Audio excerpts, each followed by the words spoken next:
Hey, peace to the family. Welcome to another episode of We Charge Colonialism podcast and book club. I am Ikemba Bajore, head writer, researcher of We Charge Colonialism. Peace. I am Natasha. Good to see everybody this morning. I am a student, educator, activist, organizer around political prisoners and helping them come home. Matulu Shakur is coming home, and he does need a lot of funds, and we're raising a lot of funds right now. So, I'll put in the chat the link for where you can donate. Ashe. Peace, everyone. This is Frank, the host for the Revolutionary Repatriation Educational Lecture Series. All right. Yeah. So we're your team. And as usual, we're going to build on some important topics today and then get into our reading.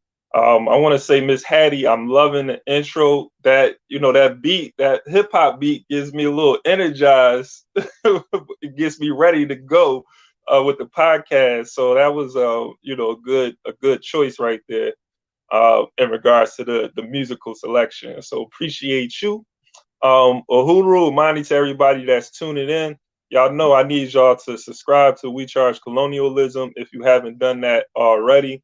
And make sure that you're liking and sharing this podcast and book club so we can get people to join us and be a part of these ongoing discussions and examinations of the text that we do. So make sure you do that. You're all a part of this building process as well, those people who are tuning in. So you play a very vital role into getting African people to be a part of these important and significant conversations.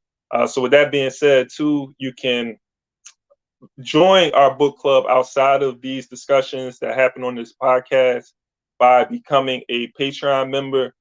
We have discussions with our members, Patreon members and WCC members every Sunday at 11 a.m. as we examine these books even more profoundly or deeply outside of this talk. So make sure you want to, and that's a way you can support us as well, so we can continue to do this work. This work happens throughout the week. We're constantly researching, writing, and doing things to build and reach as many Africans as we can, as we work against colonialism, work against this process of keeping us in a state of perpetual subjugation, because that's the intent of colonialism. Colonialism is an institution that is built on the oppression and exploitation of another people. And so African people have been subjected to this system ever since Europeans came to Africa. So with that being said, though, we like to start off our podcast with a weekly roundup as we go around the world and talk about issues that pertain to African people. And one of the stories that I'm going to start off with is what's happening right here in Philadelphia, where I'm located at, as Africans have organized and have developed an African town in Philadelphia. And so I want to show a short video. Miss Hattie, you can cue that. You can show that clip. Brother Stan, good morning. It is so great to be here. I'm so thrilled for this day, for Akana, for our community, for Southwest Philadelphia. For those who don't know, I'm right from 56 in Hadfield, so I walked. I didn't take the bus, Councilmember Gaudier. I had to walk to 54th Street to go to the market right here on the corner of 54th and Chester. Had to go to Mr. Nick's. Amen. You all know Mr. Nick's? I had to walk to Mr. Pinckney's and get a piece of cake. Went over to Mr. Rowland's and get a newspaper and go to Fred's and get a water ice. This is where I have been for 40 years, and I am thrilled that serving in the State House has given me the privilege to partner with our senators, with our council members, with all who have spoken already and those who cannot even be here, to bring resources that are vitally necessary to the continual growth in our community. Can I hear you say growth? This is about growth. This is about our community having the opportunity to grow, to continue to grow in our culture, to continue to grow in our diversity, to continue to grow in our representation, and to know that right here in Southwest Philadelphia, we will have officially Africatown. Officially, we'll have Africatown. Officially, we will have Africatown. And it comes because of the hard work of Brother Vofi, Brother Musa, my sister I just hugged. It's so good to see you. I'm thrilled for what you all do every single day on the front line for all the wonderful neighbors in our immigrant community, and look forward to what will come because it is on the way. Thank you all so very much. Continue to be blessed. Yeah, so I actually was going to discuss another story, and before I came across that particular story, and I wanted to uplift that just to show how Africans are organizing and building economic institutions controlled by Africans. And this particular, what's happening in Southwest, where you have a community of Africans who've migrated to Philadelphia, migrated to Pennsylvania, who have been able to develop institutions that serve their community. And so these are Africans that's primarily coming from Sierra Leone, Liberia, and I think there's another country as well that have been able to develop something in Southwest. And I think say that again. Ivory Coast. Ivory Coast. Okay. And I think it should serve as an example of what Africans all over can do if they get organized. Now, the thing though that I see with this though is sort of where Africans that were here before they migrated here weren't able to do in regards to being organized and develop an infrastructure where that bridge could be built with Africans that was here and with those migrating here.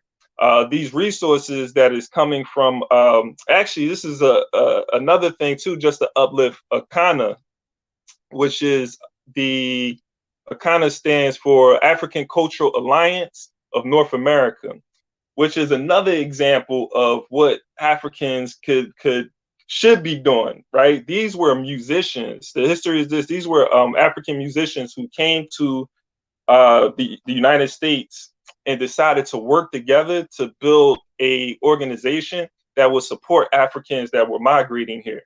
And so when I look at this, I'm like, hold on, Africans are here and we have all of these musicians, right? That's making all of this money that has been here, and all of these Africans that have been here. And it's not for the sake of trying though, that's another thing, because Africans have been organizing here and it has really been to no avail because of our organizations and our institutions being undermined by the colonizers, by Europeans. But I think as we see Africans being able to do this though, come here and do this, I think it serves as an example of what we can be doing despite any of the obstacles and should be doing.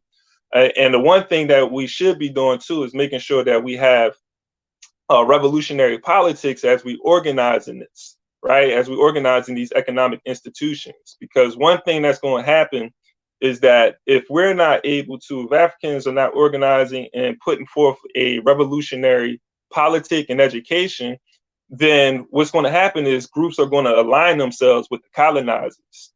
They're going to be like, okay, if you don't have your stuff together, then, hey, we're going to go over here and get these resources from over here, right? So I think it's important that the Africans that are here that have revolutionary politics be able to build bridges with these African towns and communities that are popping up and developing, so that there doesn't create this divide where it's like, oh, okay, they're doing that, but how is that helping us? And what we see happening within this division that's taking place within the African diaspora and those Africans that's migrating here.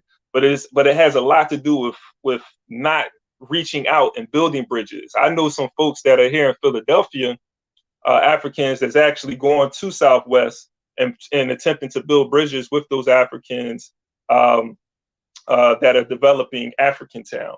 And so that's what we have to do. We can't sit back and look like, oh, that's what they're doing over there, as if we're different and we don't have any relationship or connection with those other Africans that are developing economically and politically. But I wanted to uplift this because I think it's a great thing.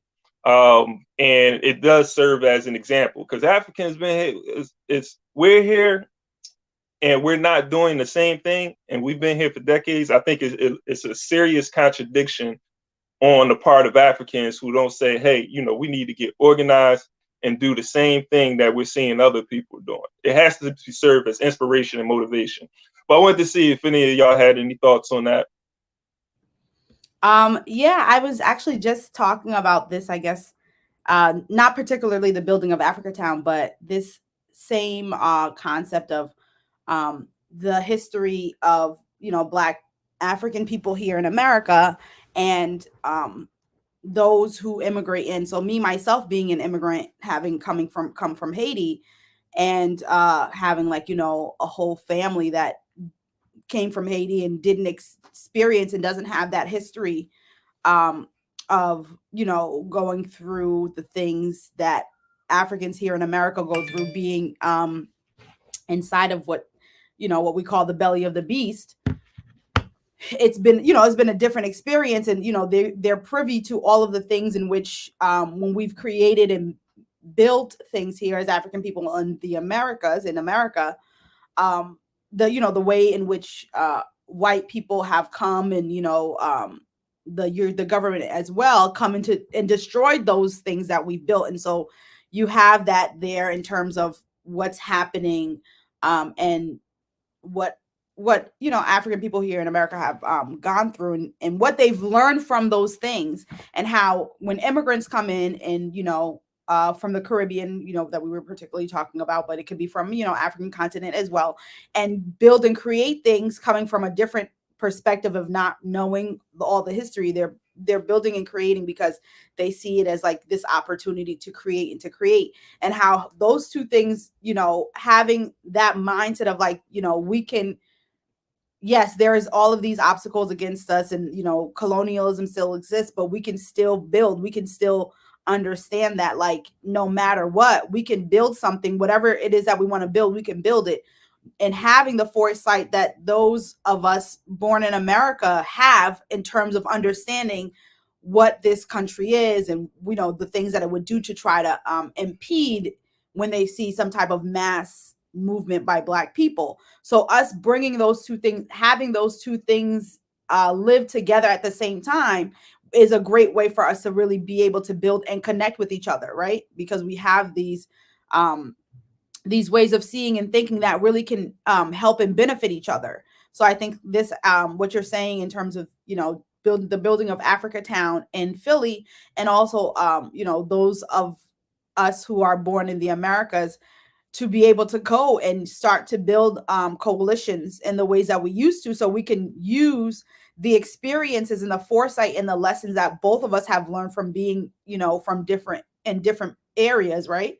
And build on that in our, communal and collective shared ways that we know that we need to go ahead and continue to work and build something more for us, something that's sustainable. So I think it's definitely a great example. And I agree with you that we need to make sure that we're not allowing those of us who immigrate into this country to be assimilated into the white dominant structure, but to build with us to create something more. Yeah. By the way, the lady speaking there, she's Joanna McClinton.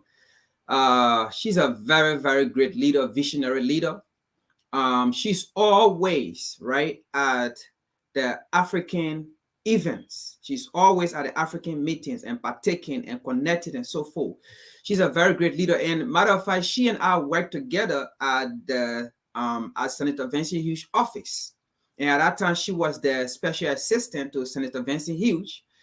And we both worked together. And then while she served in our office, and then she left us, that there was a position open, which she's serving right now as a state representative. And when that position came, she went in to run for that position, and she won that position. And she left us with Senator Vincent Hughes, and she started serving as a representative. Very great leader, inspirational leader.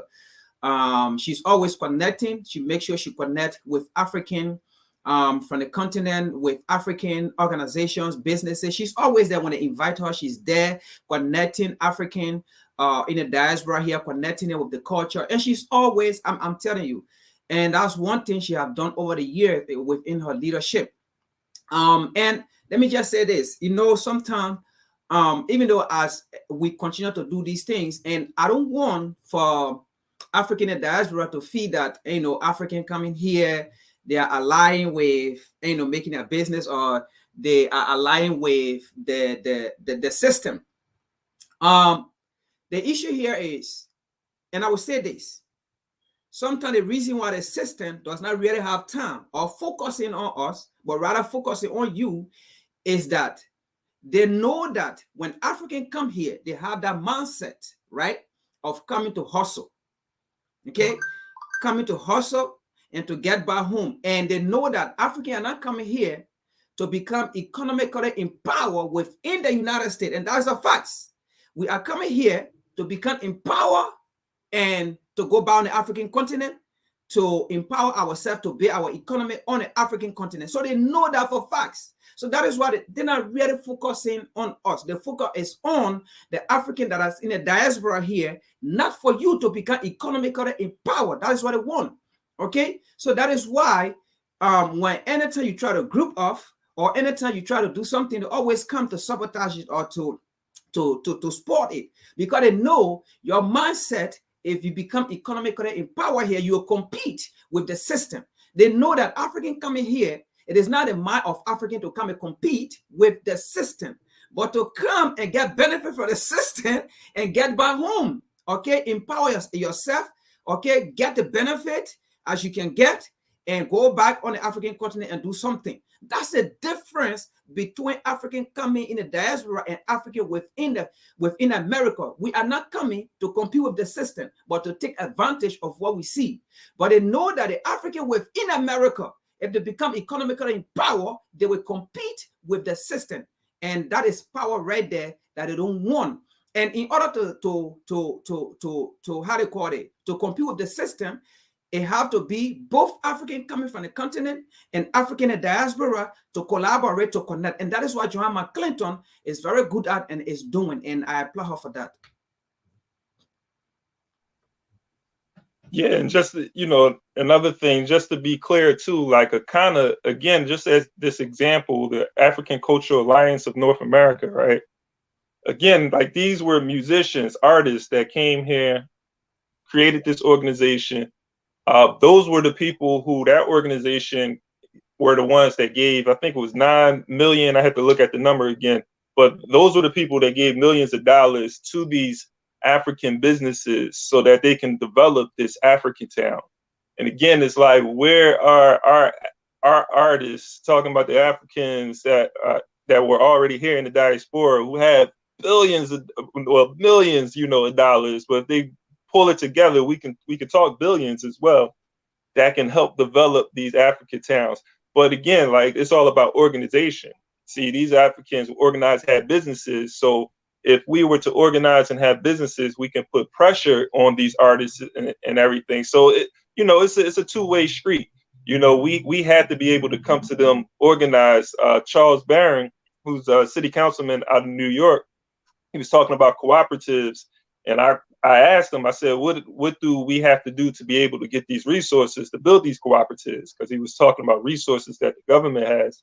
And he says, just be organized. You have to come have your organization and be organized. And that's something that has been lacking in our community with a lot of, Africans in the city, because we have this liberal and individualistic mindset that has been pushed on us. We've been indoctrinated with these ideas of the oppressor, which we'll talk about, later. But I just wanted to uplift that and go to the next story. Frank, you want to go into your story? I know you're talking about Ghana. Yeah, let me see if I can just pull it out quick, because it's a very sensitive topic and we need to look at, because right now Ghana is on. Hey, and another thing too, these is Africans from Ivory Coast, Sierra Leone, Liberia, 3 different countries, right? Yes. But coming together, working as one people, one African people. So another example of what we should be doing in regards to Pan-Africanism. So Ghana is at a very high risk right now on the IMF.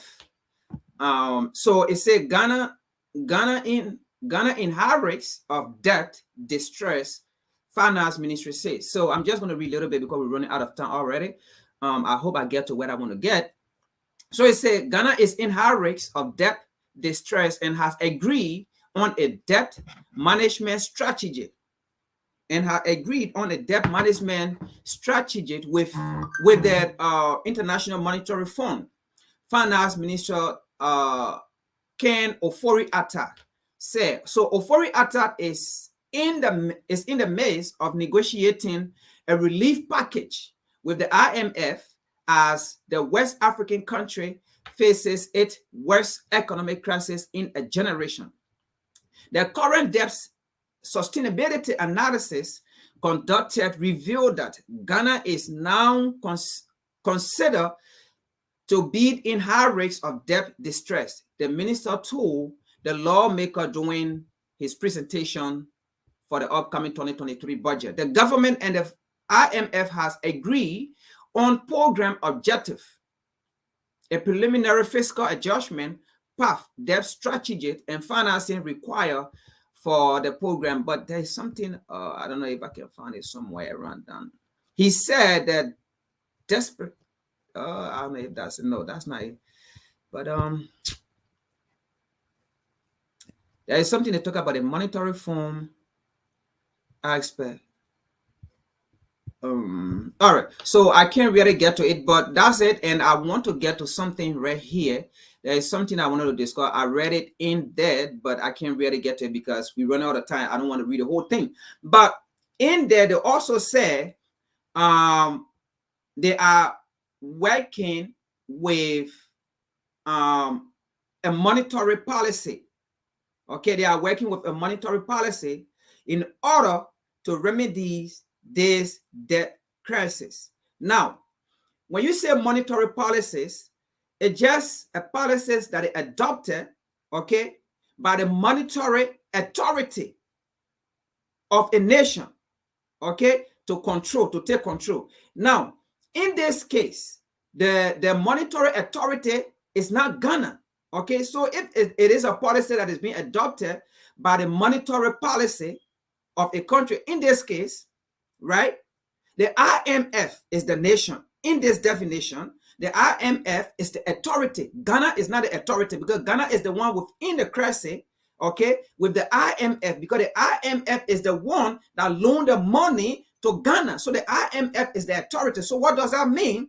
Ghana is going to be on the IMF authority. Ghana, the IMF going to take authority of Ghana. So every policy that the IMF bring out, Ghana have to adapt by that monetary policy. So you do not have control over your monetary policies because the money you have, it is not the money of the country. So it is IMF money.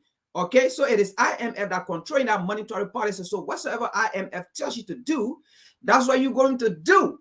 So that's the kind of crisis Ghana is in right now. So when they said they're going to collaborate with IMF, objective, and all of those things, it's just policy that the IMF going to create that the nation's supposed to go by. And this is where most African nations are lacking of. And when Patrice Lumumba said that Africa will be recolonized, and these are some of the things that he was talking about, Africa will be recolonized. And the issue here is, as a nation, if you can, how do you call it, borrow all this money, and you do not develop the human capacity of your country, I don't care, you can do all the development, at the end of the day, you're going to go into debt because the nation is not producing money. The human capacity of that country are not developed or are not employed or are not paying taxes and things, right? So it's going to carry the country into more chaos, into more debt, and that is what's happening with more African nations.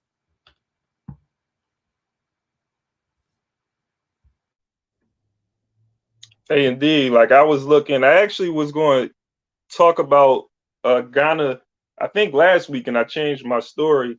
in regards to this new economic crisis that they're at least like that's on the horizon because of this debt trap that they find themselves in, and it has a lot to do with the debt. It's rooted in colonialism, and it has a lot to do with this dependency on exports, on commodity exports, which goes back to colonialism, where there was this dependency on commodity exports, and and so when we look at Ghana, who found themselves in debt as a result of borrowing from the IMF, borrowing from other banks too, private institutions. Um, they find themselves in deeper debt. And then even with the relinquish, because in 2003 you have the IMF, the World Bank, who is going to what do they like? Not satisfy, but they alleviate them of some of this debt. I think it was like $3 billion or something like. But they still were in debt about $2 billion or $3 billion. Like they didn't take away all of Ghana's debt. So even with this debt being taken away, Ghana found themselves in a situation where it's like, okay, we have some resources, some extra resources to spend on some of these programs, educational programs, health, spend more money in the public sector. But they found themselves going back to the same place they was before when this debt was relieved. Some of this debt was relieved. And so they find themselves going in circles as a result.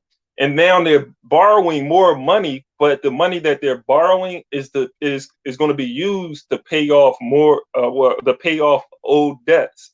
So again, they find themselves, this is colonial capitalism. It's like, yeah, we're going to put you in debt, and then for you to relieve your debt, you have to come to us and borrow more money to try to satisfy and help your economy out.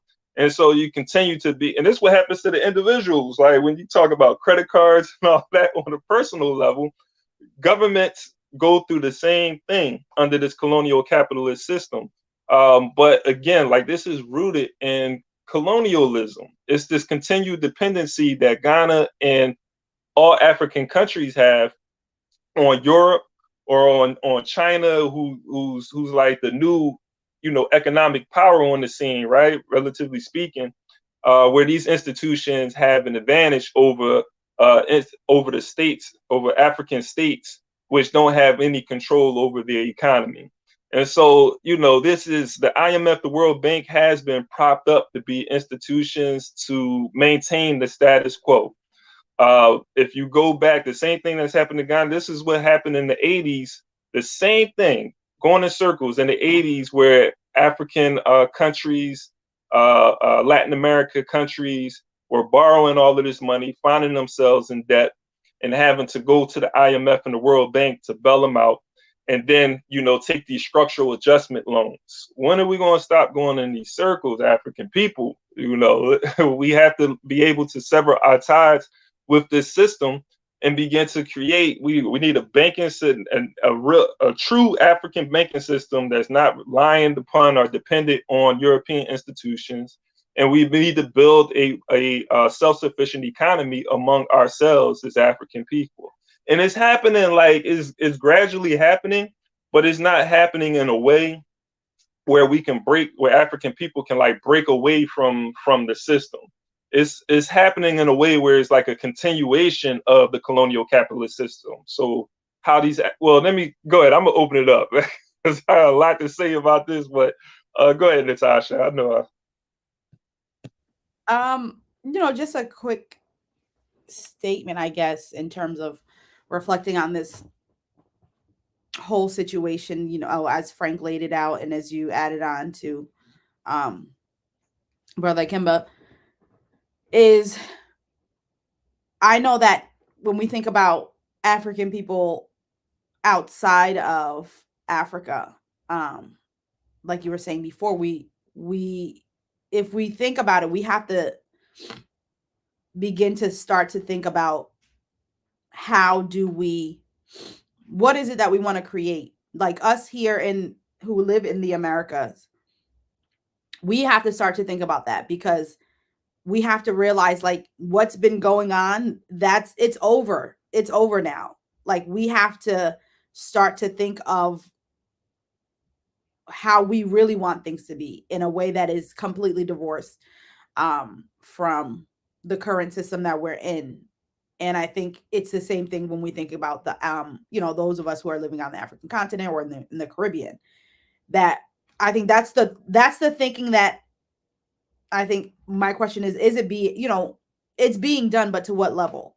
Because I think that's what's going to help us figure out how to step away from this being in this constant circle, as you put it, because we've got to start thinking beyond it, and also be willing to understand that when we do think beyond it, that things will have to look different, and we may have to lose particular things that we're used to having now. And I don't know if we're willing to do that, or willing to think about the sacrifices that we'll have to make in order for us to change the way that we're currently living in order to live the way that we want to.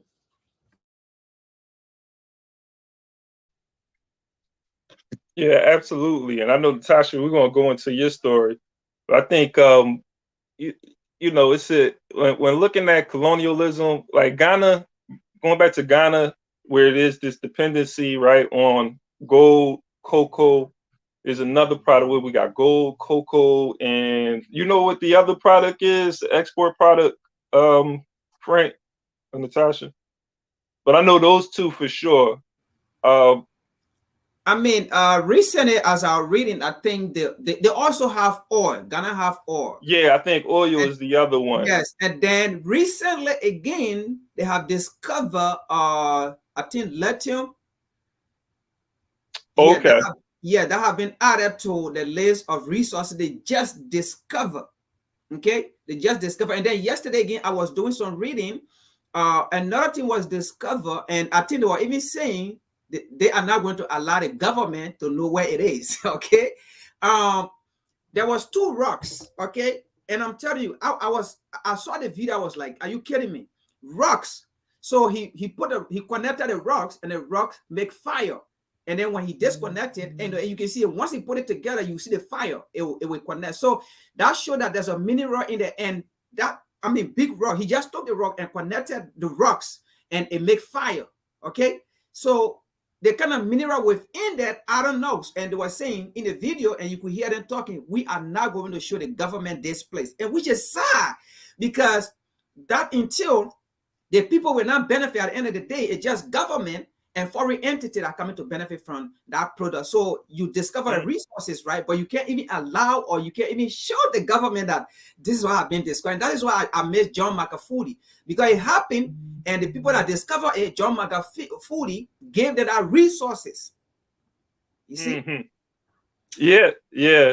And it's a sad thing. We'll go right to you, Natasha. Like when you look at, because I was bringing up the resources in regards to being exported, resources being exported in Ghana. Like these is resources that were coveted by the European powers during the colonial period, right? Where Africans were working the land, mining, agricultural, like doing hard labor to provide these resources for the European economy so that they could develop these products and sell it back to the Africans and whoever else wants these products, right?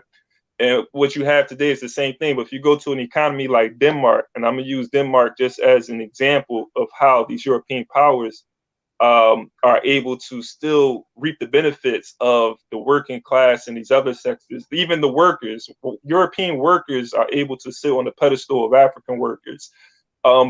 Denmark's economy, 80% of the sector jobs, 80% are private sector, from the private sector, like service jobs.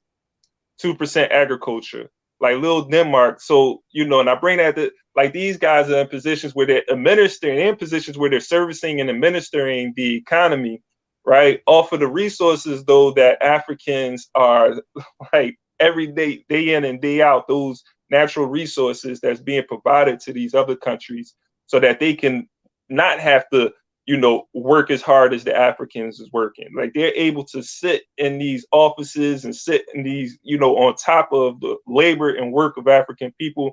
But I know, Natasha, we got to go to your story. So I'm sorry. It's just so much, man. Like we could talk about And this it's stuff so all day. directly connected to colonialism, I think, like, and it's really an important thing, topic to talk about, because of the fact that we're still producing resources that are not really supposed to, that we're not dictating. Like, all the gold that you're producing is for what? The petroleum oil that's destroying the land and the river and the waters over there. For what? Like, the surface mining of the gold that's ruining the environment where you live is for what? Like, none of these resources are for our benefit. They don't benefit any African people outside of outside of Africa, and they don't benefit any African people inside of Africa. So, just to share my story really quickly, um, so the story that I decided to go with today is serving, and let me share my screen really quickly. Is about some Zimbabwe doctors going over into Kenya and actually helping with some reconstructive surgery. Some of the key things that I want to point out here in terms of basically, just to say, they have 4 young Zimbabwean doctors who left to go over to Kenya to do voluntary cleft lip and cleft palate surgery in the country. And some of the things I thought was important about this story was, one, the fact that you have doctors from Africa going into another country in Africa in order for them to help in this area of need, which also shows their Africa's ability to, work as a Pan-African continent, work communally in terms of, one nation to another, and the need and the process that we see going on in Zimbabwe to build the capacity in terms of healthcare.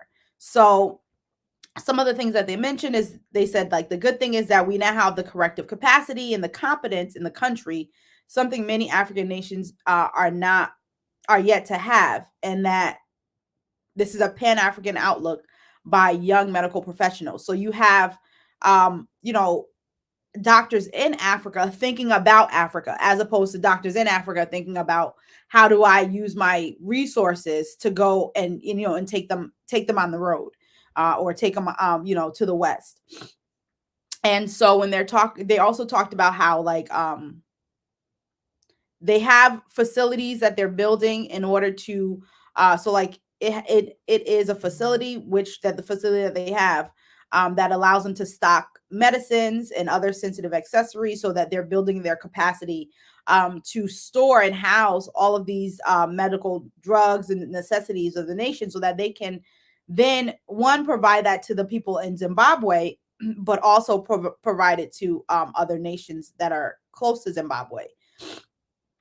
And then they talked about how they're opening up more medical schools and even though they don't have like 10, or as many as South Africa has, they're now working toward creating as many. And they're also talked about how there's the doctor to patient ratio is really low, and how they need to so it says here, we have to competitively reward our doctors in order to guarantee greater staff retention in our hospitals and in the country. Many of our doctors continue to leave the country for greener pastures. They are hotly sought after, particularly in the rich West, because of our superior training facilities.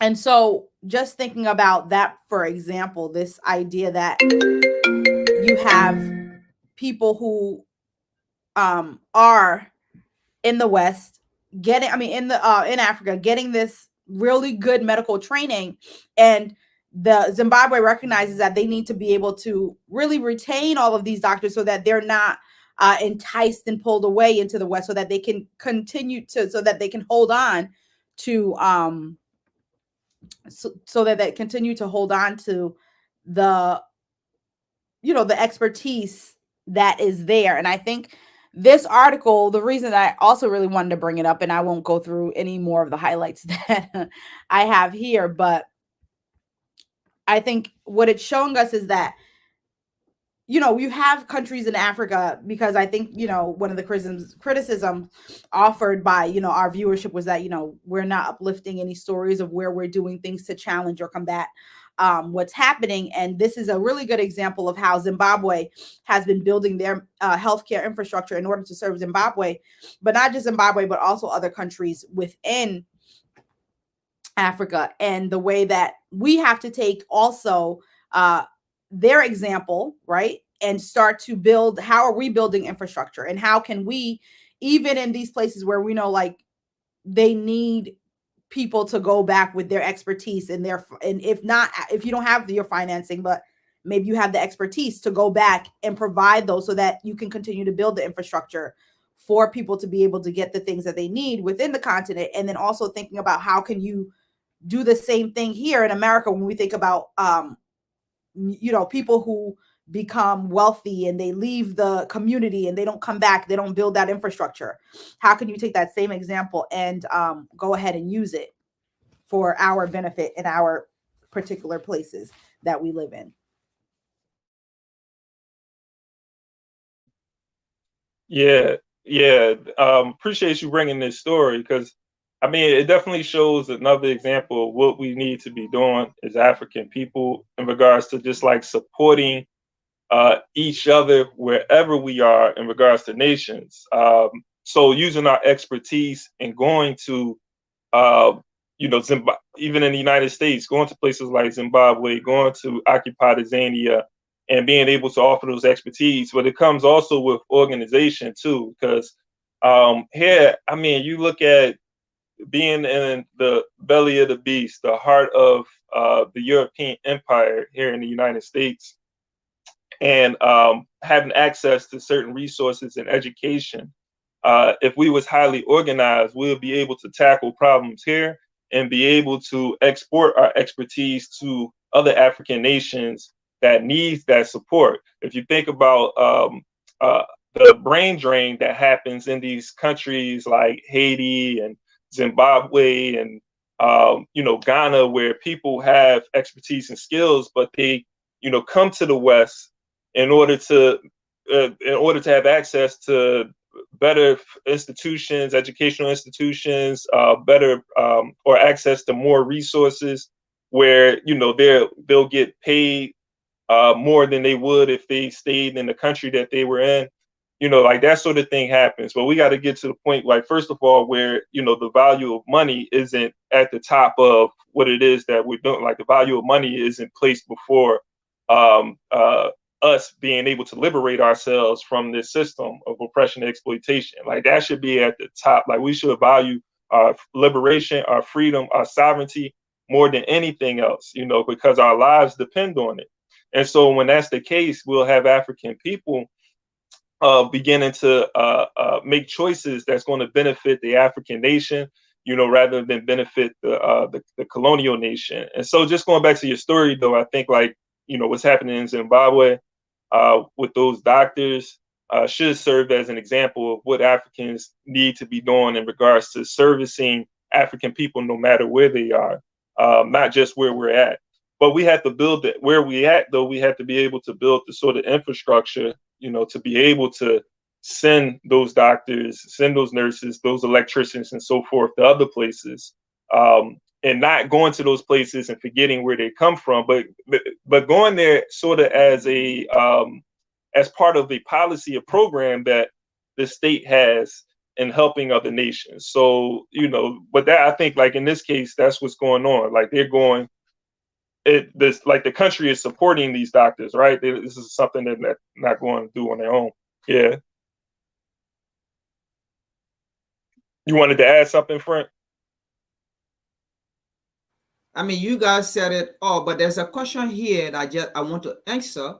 At least let me do justice to that question. The question came from Brother Boriti. It says, Frank, can you elaborate on what prevents so-called African American from taking advantage of the system that does not seem to that does not seem to a barrier to Black diasporan who immigrate to the U.S.? Why can't African American have the go? Now, that is a very good question. Now, in answering this question, right, it's not like African American are not taking advantage of becoming an entrepreneur. That is not it. And I think I mentioned something earlier on, okay? And that is the key, all right? Competition. Now, like I said, all right, not just African immigrating or migrating from the African continent and coming here. Other people like the Indian, the Korean, the Chinese, or all of them come here, right? They do the same thing. The issue here is people that are coming into this country and you see them making business. The system know that those people, when they come in here, they are not coming to compete with the system, but rather abide by the system, rather maneuver or work within what the system say you should do, because they know that people that are coming here, they are coming to get money, all right, to go back home, to go back and build Japan, to go back and build China, to go back and invest in Africa. Okay, that is why they don't focus on those people. All right, and things. So if you see Indian having a business here, you go in India, you're gonna see that all the resources have gone. Okay, that's why you see Indian coming to black neighborhood and they have their store and thing. They get the money, and when you go Indian, that person is how they call it, living a good life, family living a good life, get $1 million and so forth.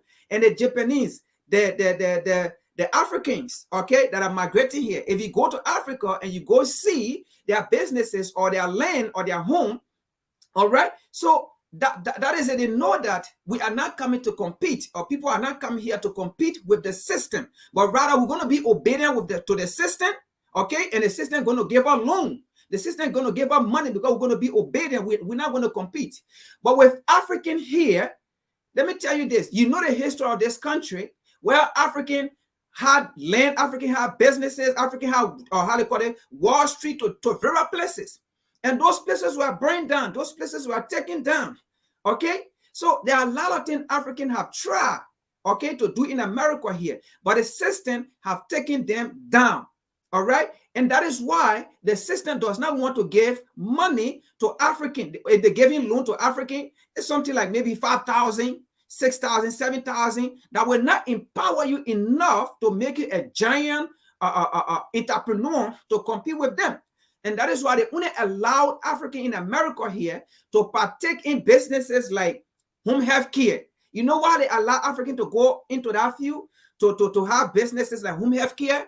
Because the system know that they are the one controlling monitoring, okay, the monitoring aspect of that home health care. Before you take pay, the money is coming from the state, okay, before you can even pay your employees. So the system monitor what is coming in our home health care. It's not you that monitor it. It's not you that control it. They control, they monitor it, and they're coming to check you every time, okay? But with other businesses that other people migrate here, they don't monitor it. Those people monitor their own business, they monitor their own finance and things. But with African American here, they don't want you to do something that you yourself will control, because you will compete with the system. They're not going to loan you money, okay? Giant money that you will get, giant company. You will compete with the system. And that is why the system does not want. That is why even at times when you speak the truth to the system see you as enemy. Those are some of the things. So African American have been put in a constrained form. It's not like they don't want to move. It's not like they don't want to get business. It's not no, but they are put in a constrained form, and that's the reason. Yeah, and I think, like, understanding too, like there's different contexts as well. And you're talking about the experiences of people whose ancestors been here for centuries, right? And experiences of those who are migrating here, right? Like there's going to be there's a different type of education and indoctrination that's happening, with Africans wherever they're from. That's why, the people of the Ivory Coast is going to have a different experience than maybe people that's from the Central African Republic. The people that's from Philadelphia is going to have a different experience maybe than people that are from St. Louis and so forth. There may be some commonality, but we always have to look at the experience and history. You may go to some African-American communities and they may be thriving a lot more than, you go to Columbus, you may have African-American Columbus, Ohio, African-American community thriving more than an African-American community in Cleveland, and so forth. So, understanding the experiences, the education, all of those things are going to factor in. But at the end of the day, everybody is still under the foot of European political and economic domination. And so how do we get together to be able to combat that? And, understanding that wherever we are locally, we're a part of a global system. And so just as you see people from other nations, those people who are from other nations that go and migrate to other places for economic reasons and use those resources that you bringing up, using those resources, sending them back to help out their communities or their people. We can't be so trapped geographically, in regards to like, I'm from this place, and so I'm not going anywhere else. Like, we got to go wherever we can to be able to build the resources to help out our communities. And so I think like that's another thing about America, is that Americans think like, hey, we got to make money here, like they can't see outside of the borders of the United States and see that there's opportunities in other places where we can be able to go use our skills and our skills and our talents, and be able to create wealth in other places to be able to help out the communities where we're from. And so that's something else that we can learn from Africans and other immigrant groups in regards to them going to places, creating wealth, and helping out their communities wherever they are. But to go into, I think we can probably discuss more of this. There's like a lot in the chat. I wish we had time to build. We actually like at 10:52. Maybe we should just talk about what's in the chat and then do the pick up on the book next week. You sure? This is some good stuff. Can we read like a couple paragraphs? Yeah, let's do that. Listen, yeah, I'm gonna read real quick because this is good. Like we on the falsification of African consciousness, and I guess we can like talk about the chat and maybe just get some of this good wisdom in from Dr. Amison Wilson. So I'm gonna go right into it on page 65, and we can build. So, a major departure of Black psychology from Eurocentric psychology or white psychology is the fact that Black psychology is openly and consciously political and recognizes that the very basis for what we might call mental problems or other kinds of problems in the Black community is the political structure, the Eurocentric structure that is present in America and present in the world. Eurocentric psychology, while offering us some information of value, is somewhat limited in the fact it generally starts from the standpoint of the so-called family and sees the family as the cause of mental illness, juvenile delinquency, educational problems, and so forth. It examines the mother-child relationship as the basis for the personality orientation of the patient. However, we must recognize as African people that this approach is inadequate, primarily because it appears to be relatively non-political. While mental problems, juvenile delinquency, and other problems may flow from family relations, we must recognize that relations existing within a family structure are themselves shaped by the political situation in which they are embedded. The relationship between the Black mother and child, the Black father and child, the politics that go on within the Black family structure, the politics of color, the politics of quality of hair, the politics of sexuality, and so forth that exists within the Black family reflect to a very great extent the politics of the larger white-dominated society in which the Black community finds itself. If an effort is made to get at the roots of mental problems and other kinds of problems that exist within the African American individual and community, it must begin with an analysis of the political context in which they coexist. It must start with the recognition of the fact that juvenile delinquency, criminality, mental problems, family problems, and other kinds of problems which are prevalent in our community are social necessities, are political necessities. We have stated before that in order for us as a people to be in the situation we are in and not be in concentration camps and not have guns pointed at our heads throughout the day, we must be maintained in a particular state of mind. In a sense, then, we literally must be out of our minds and we must be kept out of our minds.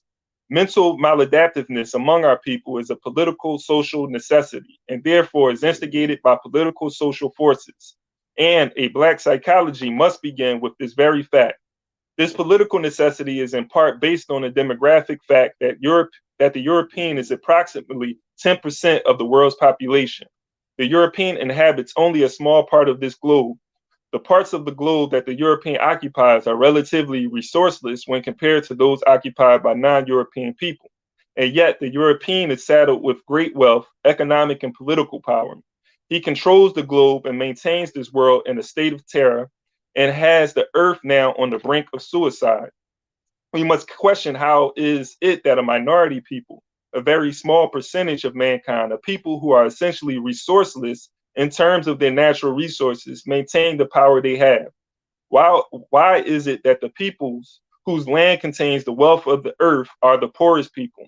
Why is it that Africa, with some 20 or 30 strategic metals that make the space age possible, why is it that the image of Africa is projected at us time and time again as that of starving children, as societies in disorder, as societies on the verge of disaster? This implies to my mind that there must exist a political, social situation wherein the mental orientation of our people must be so structured that the power and the ability of the Europeans to rule this earth are continually maintained. All right, so I'm gonna stop there. Good information right there, Dr. Amos and Wilson, the falsification of African consciousness. And I think like what stood out to me, a lot of that stood out, but one particular thing I want to touch on is like how African people had to literally be out of our mind for a minority of the world to be able to control them. We talked about Europe being resourceless, and I mentioned earlier Denmark. 80% of Denmark's jobs, the economy is ran by the public sector, like the private. I'm sorry, the service job, like the service sector. People who are administering the economy, servicing other people. And, they don't have to depend on any natural resource. They don't hardly have any, right? 2% of the economy is agriculture. And so how are they able to do that is because of this exploitation and oppression of the darker nations of the world, particularly Africa. And so, but Dr. Wilson is talking to a certain mind state that African people have to be in. And there has to be this acceptance too. There has to be this acceptance of the capitalist economy as well on our part. Like, because if we didn't accept it, if we didn't look at it and or if we didn't participate in it, then its legitimation, it wouldn't be legitimized. The economy, we will overturn this relationship tomorrow if African people was like woke up and said, hold on, like these Europeans is eating off of our resources. And so there has to be something about media propaganda education that has an impact on the African mind that keeps us from resisting against this system. And the last point, it was something else that I wanted to bring up. But I think like that, that's important. Maybe it'll come back to me if you guys had something to say. Go right ahead.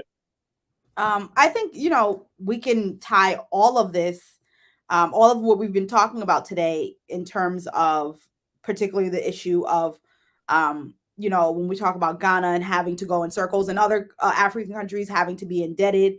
And, even if we're talking about, what was in the comments and what Frank brought up, about the way in which, particularly in this context of the Americas, of what's called America, how it makes sure that, those who are born in America are not able to get the financial necessities needed in order for them to create and build infrastructure, right? And to be in a mindset where you're okay with that, and where you're going to get this access to this particular thing, but not to that particular thing, or why,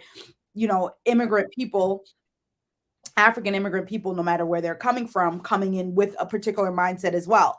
And so that this applies to, you know, the mindset that we all have, whether we're in America or whether we're on the continent or whether we're in the Caribbean. We have a particular mindset. And that's why when he talks about how you have to start, right, with, it must begin with an analysis of the political context in which you coexist. And so you have to analyze the political context of, you know, Africans who are in America and who have this long history, and their families have this long history of having to deal with white people in what is called the belly of the beast in this particular way that other African people who are living on the continent do not have to deal with white people and what white people do, and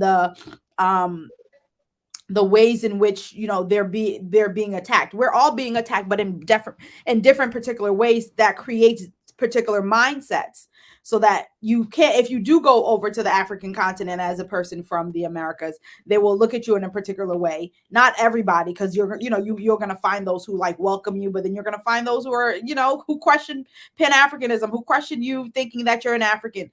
And then you'll find the same thing, you know, when you have us coming in as immigrants who still have some of those mindsets.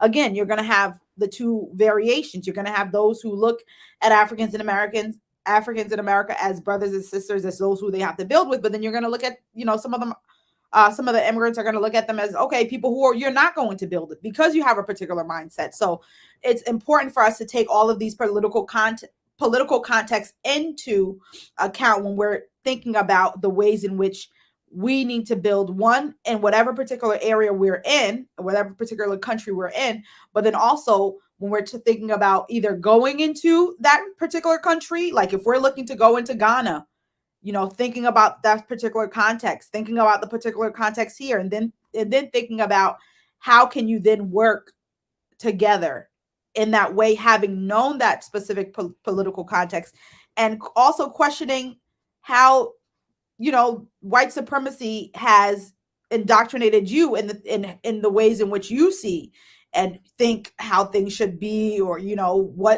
how things should go. So I think his point, talking about the fact that, you know, we have to have the analysis of the political context in which we exist and coexist, is really, really important, because it gets you closer to the root of our issues as it pertains to, you know, colonialism and neocolonialism, than just saying like, oh, okay, yeah, well, why can't we do this? Why can't we do that? You need to first start with the analysis of political context. Yeah, indeed. Frank, you wanted to add something to that? I think the point I wanted to make before too is just how Europeans, if they were at war and conflict with each other, they wouldn't be able to maintain their power over the rest of the world as they do. And don't give me Russia. Don't give me Russia talking about, well, Russia, like, come on now. Like, there's not absolute unity among, you know, among these Europeans, white folks, but there's enough unity amongst enough of them to be able to maintain their control and power over the rest of the world. And Russia just represents another superpower in the world with a particular interest, right? A different interest than you know, those other Europeans. But go ahead, Frank. Yeah, I mean, just to add to that, also, let me make this clear to the African in the diaspora, okay? So just how you go through the same struggle with the system here, right? That's the same way we go through, or African on the continent go through the same struggle with the same people that run a system in America or in Europe.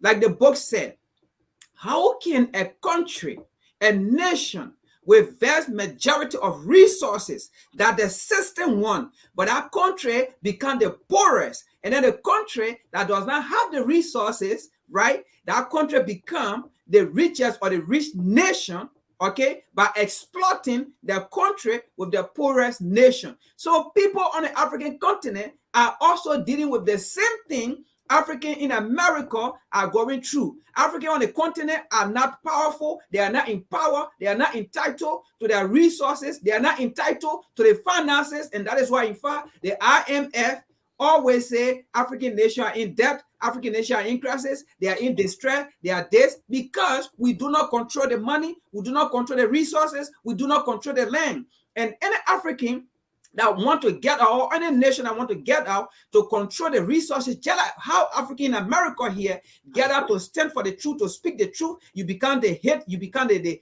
anti-sentiment, or you become the bad person. It is the same way on the African continent. African leaders or African people that wake up, right, or African nation that wake up to the system and say, no, this is my land, this is my resources, and I need to take control of myself. That nation become an enemy to the West or to the system. And that is why exactly today, Mali as well is going through when the Malian government said, no more NGO in this country, and they ban all the NGO, right? And they're taking the resources. Then the United Nations get angry because they're the same people that control the United Nations. They get angry, and then France said, we are no longer going to give money to France, or to Mali, or aid to Mali, because Mali buying all organizations and Mali buying us. And that is why exactly African people are going through on the African continent. So why we go through here, people are also going through on the African continent, because the system work together is the same system. So all we need to do is recognize, and we all come together and unite and fight. Yep. Yeah. Go ahead, Natasha. You wanted to say something? No, I was just saying, yeah, absolutely. I think like that's the point. But I also quickly would just, also add that like when we think about being able to have a real analysis, that it all goes back to education and the type of education that we're getting, and who's deciding what the purpose of it is, and who's deciding what it is that we're learning, because that helps keep us out of our minds. And another point that was made in here in regards to European psychology, starting with the family, and Dr. Anderson Wilson, he understands like the family unit, it is important in regards to the impact that the family has on the mental well-being of the child, or the individual within that family. But Dr. Anderson Wilson, in regards to understanding the political significance of the family structure outside the external influence on the family, and that's what Dr. Anderson Wilson, when it comes to Black psychology, he's speaking on the importance of Black psychology addressing the impact of the overall political and economic institution on the family unit, that in turn have an impact on the individual within that family. So not separating. See, European psychology wants to look at the individual and say, okay, let me look at the problems with your family, but there's no indictment on the system that is causing all of the social ills within that family. If poverty is maybe an issue, right, within the family, that's having an impact on the raising of the child, on the education and so forth. But the European psychologist is just going to look at, okay, the psychological, look at the psychology of the individual, the psychology of the family, and then if the poverty is a problem, then how do we get the individual to cope with the impoverished situation that they're in? Not how do we attack the system and overturn the relationship with this system that's causing the poverty, but how do we get the individual to cope with the drug addiction, to cope with the poverty and all of that? Like, I know, because I've worked within it, so I know how they think. And so, but Dr. Anderson Wilson uplifts that part, which I think is important.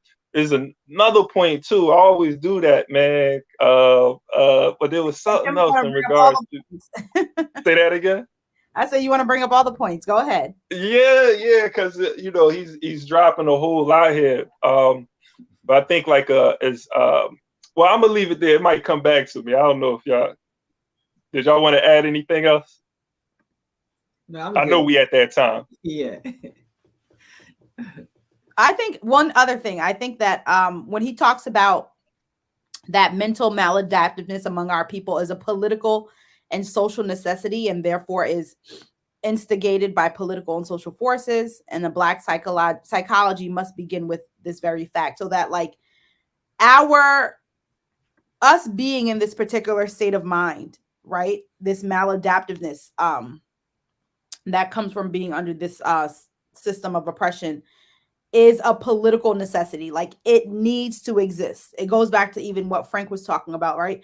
That like for the example, like Black people need to be disempowered. It's a political necessity for Black people not to be able to build and create, for Black people not to be able to think outside of this system, for Black people not to be able to think of any alternatives beside what they currently see. So I think this idea that it's like it's a political necessity, like it's a need that people think like, okay, yeah, well, they just would like for us to be this way. No, it's a necessity. It needs, in order for, like you were saying, for Denmark to be able to do what it's doing, it needs for us to be able to continue to have this particular state of mind. It's a necessity, because otherwise they're not going to be able to control it. And so like the political necessity of it worldwide, right? Like you were talking about before, Frank, that in America, Black people being disempowered within America, and Black people being disempowered as a whole continent is a political necessity for the UN. It's a political necessity for the IMF. It's a political necessity for those European countries that want to, not do much work and have all of us do the work. So us being in this continual maladaptive psychological state is a political necessity when it comes to just the way the world runs. Yeah, and we can't accept it, Zephyr. And this is part of the decolonization process in regards to us being able to, think outside of these limitations, right? Like decolonizing the mind and the body is develop a way of thinking and developing a behavior that actually undermines the system that's oppressing and exploiting us. The colonial mindset is, how do I rise? How can I benefit from the system, be able to rise within the system? Not how to change it, but how can I benefit? How can I be able to individually or personally generate wealth within this system? It's that individual sort of thinking and not worried about the masses. Back for your brothers, your sisters. I mean, you could be even with your own family unit among your siblings. Like what type of economic relationships are we building with our siblings, with our parents? Not even with the basic family structure is there an economy developed where the family is sort of pulling resources together and benefiting from their economic activity, as a family unit. And so, because that's one place where it can start, and then that can extend to other families, and, and that's how you develop an economy.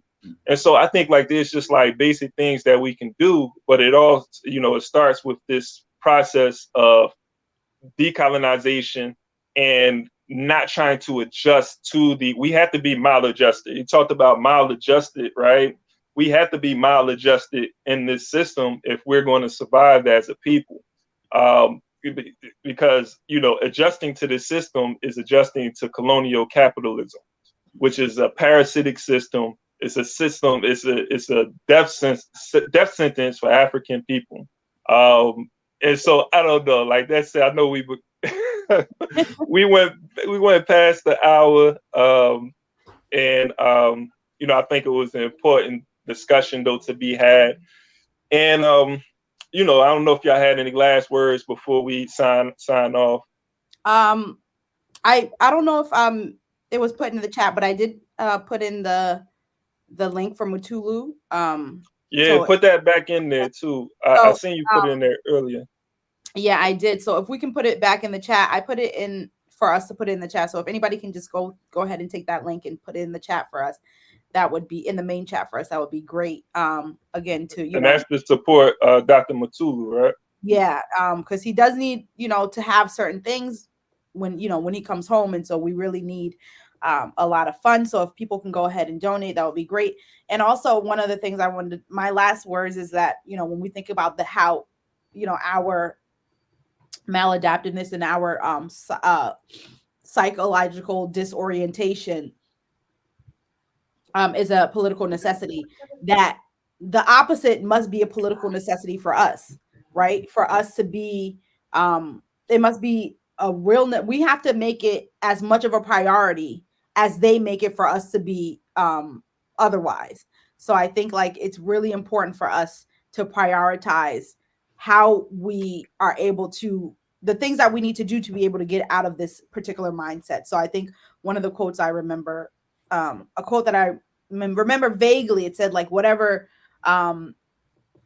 freedom was worth to the whites or something like that, it must, it must, I think it was Marcus Garvey who said it, it must be worth the same to us. So that if it's such a political necessity, it's such a high priority for us to be have this mental maladaptiveness, it must be that much of a priority for us. Like, look at what white people are willing to lose to do to make sure they maintain this. Mm-hmm. So as important that it is that they're willing to do all of these things, we must be willing to do as much, if not more, for us to be able to get out of this mental state. We must make it as much of a priority to fight against it and get out of that particular state. Ashe, Uhuru. Hey, so I want to appreciate everybody that tuned in to this podcast and book club. Make sure you share it too, and make sure you subscribe to the channel. We Charge Colonialism. And again, one way to support us, you can go to our website, wechargecolonialism.org. You can donate to the organization in that way. As well as become a Patreon member. You can become a Patreon member and join us as we have these discussions, even outside of this chat on our Telegram. Want to appreciate you all for building with us. And when you subscribe to our channel, make sure you look at some of our old or our previous podcasts. Frank just did something yesterday. So throughout the week, we're constantly having conversations to combat, this colonial media. So be a part of the We Charge Colonialism family. Again, appreciate you all. We'll be back here next week at 10 a.m. Until then, peace.